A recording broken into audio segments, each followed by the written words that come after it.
Hi, my name is Lieutenant Colonel Jessica Martinez, and while I was deployed in Afghanistan, my husband Marcus filed for divorce to marry his secretary.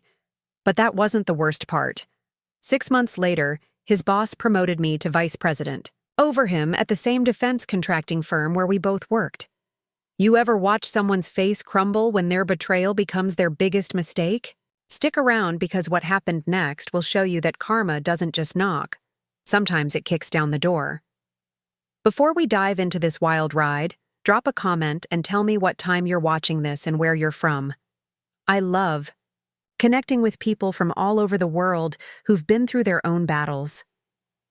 It was March 15th when my world shifted on its axis, though I wouldn't understand the full scope until months later. I was sitting in my makeshift office at Bagram Air Base, surrounded by classified intel reports and the constant hum of generators that never seemed to rest. The email notification chimed on my secure laptop at 0347 hours local time, cutting through the pre-dawn silence like a blade. The sender was Marcus Martinez, my husband of 8 years, though apparently that title had an expiration date I wasn't informed about. The subject line read, "Important documents, time sensitive."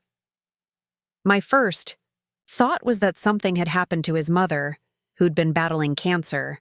My second thought was wondering why he couldn't just call, given that we'd spoken 3 days earlier about his promotion prospects at Northbridge Defense Solutions. I clicked open the email with the casual expectation of handling whatever crisis had emerged back home. Instead, I found myself staring at a single paragraph that rewrote my entire understanding of reality. Jessica, I've filed for divorce proceedings in Cook County. The papers have been served to your stateside address. I'm sorry it has to be this way, but we've grown apart, and I've found someone who makes me happy. Please don't make this harder than it needs to be. The lawyers will handle everything. I hope you can understand. Marcus attached were PDF files with official letterhead and legal jargon that transformed 8 years of marriage into a series of asset divisions and custody arrangements for a dog we'd rescued together. I read the paragraph 17 times, counting each word, searching for some hidden meaning or misplaced punctuation that would make it make sense. But the words remained stubbornly unchanged, each letter a small betrayal stacked into sentences that demolished everything I thought I knew about my life. The thing about receiving life-altering news in a war zone is that you don't have the luxury of falling apart. My radio crackled with incoming intelligence reports. My phone buzzed with messages from my team lead about the morning briefing. The world continued spinning at exactly the same rate it always had, completely indifferent to the fact that my personal universe had just imploded via email attachment. I closed the laptop, finished my coffee, and walked to the morning briefing, like nothing had changed. Because in that moment, in that place, nothing had changed. I was still Lieutenant Colonel Martinez, still responsible for analyzing threat assessments and keeping soldiers alive. The personal devastation would have to wait its turn behind national security. But late that night, lying on my narrow cot listening to the distant sounds of helicopters and generators, I let myself feel the full weight of what Marcus had done. Not just the divorce, that was brutal enough, but the method. The cowardice of using email like he was canceling a subscription service. The timing, choosing my deployment when I couldn't physically respond or confront him. The coldness of, I hope you can understand, as if understanding would somehow make betrayal more palatable.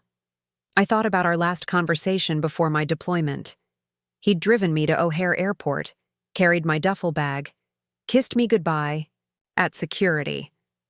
"Stay safe out there, Jess," he'd said, his hand lingering on my cheek. "I'll be here when you get back." The memory now felt contaminated, like discovering a photograph had been staged. Had he already been planning this? Had he been thinking about her, whoever she was, while telling me he'd miss me? The next morning brought another email, this one from my neighbor, Mrs. Chen. She'd noticed Marcus loading boxes into a moving truck and wanted to make sure I knew he was relocating. She'd attached photos taken from her kitchen window showing, My husband of 8 years carrying cardboard boxes labeled Marcus personal items out of the house we'd bought together. The one where we'd planned to raise children, the one where I'd left a pot of coffee brewing on the counter because I'd expected to return to the same life I'd left behind. Mrs. Chen's email included one more detail that hit like shrapnel. He wasn't alone. There was a young woman helping him pack, blonde, petite, looked like she knew her way around your kitchen pretty well. I stared at that last sentence until the words blurred together. She knew her way around my kitchen, with the ceramic canisters I'd picked out, the coffee maker I'd programmed to start at 6:30 a.m. for Marcus's early meetings, the refrigerator covered with photos of our travels and inside jokes written on sticky notes. This stranger had been moving through my space, touching my things, probably laughing at the evidence of my existence scattered throughout rooms where I'd never live again. The blonde, petite woman who knew her way around my kitchen had a name. I discovered through a little reconnaissance work that would have made my intelligence training proud. Her name was Ashley Brennan, and according to her very public social media presence, she was a 26-year-old administrative assistant at Northbridge Defense Solutions, the same company where Marcus worked, the same company where I worked when not deployed, the same company that would become the stage for everything that happened next. Ashley's Instagram was a masterclass in oversharing, complete with photos of her morning lattes, her yoga poses, her weekend brunches, and, most relevant to my situation, her recent photos with a man whose face was carefully cropped out, but whose hands I recognized from 8 years of marriage. The wedding ring tan line on his finger was visible in 3 separate photos. The watch I'd given him for his birthday gleamed from his wrist in 2 others, but it was the caption on her most recent post that made my jaw clench with something between rage and dark amusement. Sometimes the best things come to those who wait and who aren't afraid to go after what they want. New beginnings. Worth the wait. Love wins. Worth the wait. As if my marriage had been some kind of obstacle course she'd had to navigate rather than a commitment between 2 people who'd promised to honor each other. As if my deployment had been her opportunity rather than my service to our country. As if love was something that could be won through patience and strategic positioning rather than mutual respect and shared growth. I screenshot every post, every photo, every comment thread where her friends congratulated her on finally getting her happy ending. Not because I was planning some elaborate revenge, though the thought certainly crossed my mind, but because I wanted to understand the narrative they'd constructed. In their version of events, I was the obstacle that had finally been removed. Marcus was the prize that Ashley had rightfully claimed through superior persistence. Their love story required my marriage to be the villain. The irony wasn't lost on me that while I was analyzing enemy intelligence overseas, the real threat had been analyzing my marriage from the inside, studying its weaknesses, identifying its vulnerabilities, and planning a strategic assault that would have impressed any military tactician. Ashley Brennan had conducted a campaign of emotional warfare while I was conducting actual warfare, and she'd won by playing a game I didn't even know we were playing.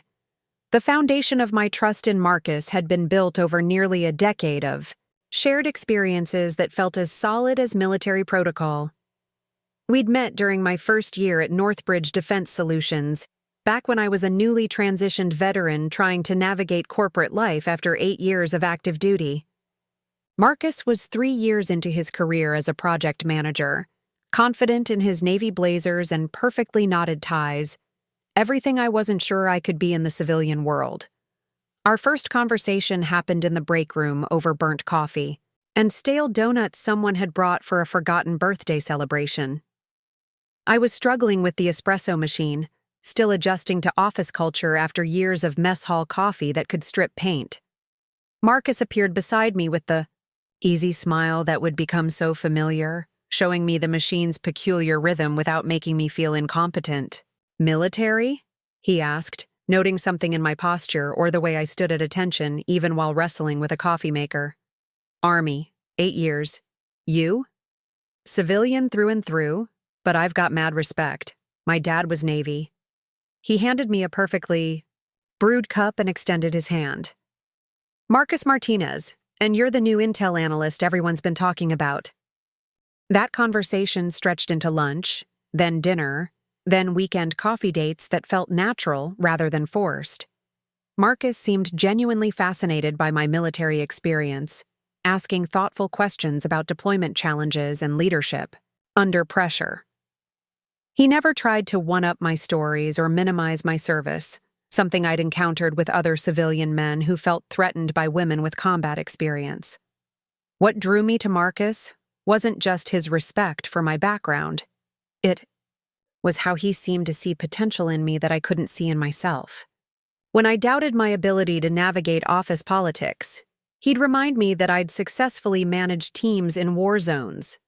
When I felt overwhelmed by corporate bureaucracy, he'd point out that I'd dealt with military bureaucracy, which made everything else look simple by comparison.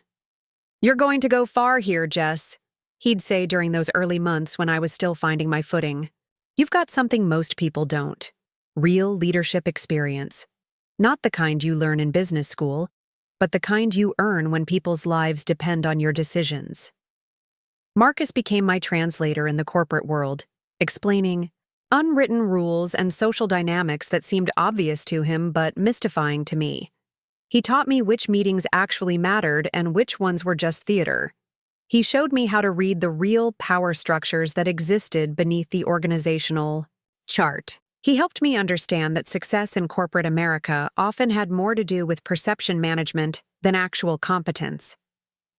Our relationship developed with the kind of steady progression that felt mature and sustainable. We both worked demanding jobs that required travel and long hours, so we understood each other's professional pressures. When I got called for temporary assignments or training rotations, Marcus never complained or tried to make me feel guilty. When his projects required weekend work or client dinners, I supported his ambitions without question. The proposal came during my second year at Northbridge, on a weekend trip to Mackinac Island that Marcus had planned with the same attention to detail he brought to his project management. No flash mob or public spectacle, just the two of us on a quiet beach at sunset, with a ring he'd chosen